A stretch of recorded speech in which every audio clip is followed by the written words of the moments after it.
Thanksgiving as a divorced parent can be particularly rough. And that's because Thanksgiving is one day, one meal. It's not like other holidays where maybe there are multiple days and you can split them. My clients tell me that this holiday, with the focus on family and being together and a meal, can be really difficult to get through. And yes, you can rotate it from year to year. That's what many of my clients do. But on their off year, when they're not with their kids, they report feeling down, feeling lonely, missing them, missing that feeling of family, that they're going to get half of the Thanksgivings with their child, and they grieve that. That's a loss.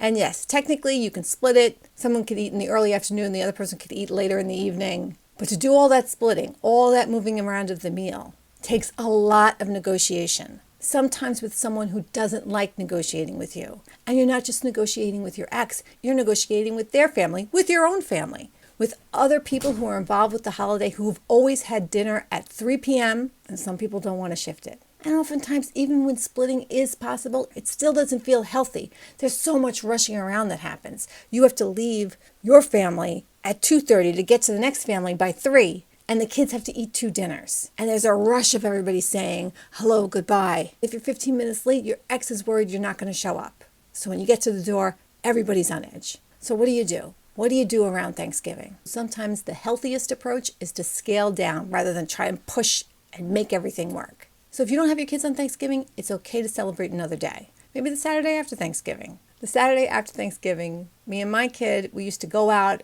buy a real live Christmas tree, go out for dinner, and come back. And that became a very nice tradition. On the years that I did have him, we did the same thing, but on Friday. And my ex and I worked out that if you had the Thanksgiving, if it was your year, you had the Thursday and the Friday, and no matter what was going on with the parenting schedule, the Saturday and the Sunday went to the other parent. So you had part of Thanksgiving weekend. That's what worked for us. And if you don't have Thanksgiving, do whatever feels right for you. Some years I would order in Chinese food. Some years I would go out and spend it with friends. Some years you might volunteer. Make it something that has meaning for you. If you find yourself sort of shrinking in, cocooning up, feeling bad, embrace opposite action. Do the opposite of what you want to do so you can feel better. Go for a run. Do one of those turkey trats. Cook something and bring it to a potluck. Cook something and give it to your neighbor. That's a great time to volunteer because doing something good is going to make you feel better. You don't need a huge transformation, just a plan to keep you from drifting into that downward spiral. Then stay off the comparison carousel. Don't look at everybody's Instagram. Just take a day off of social media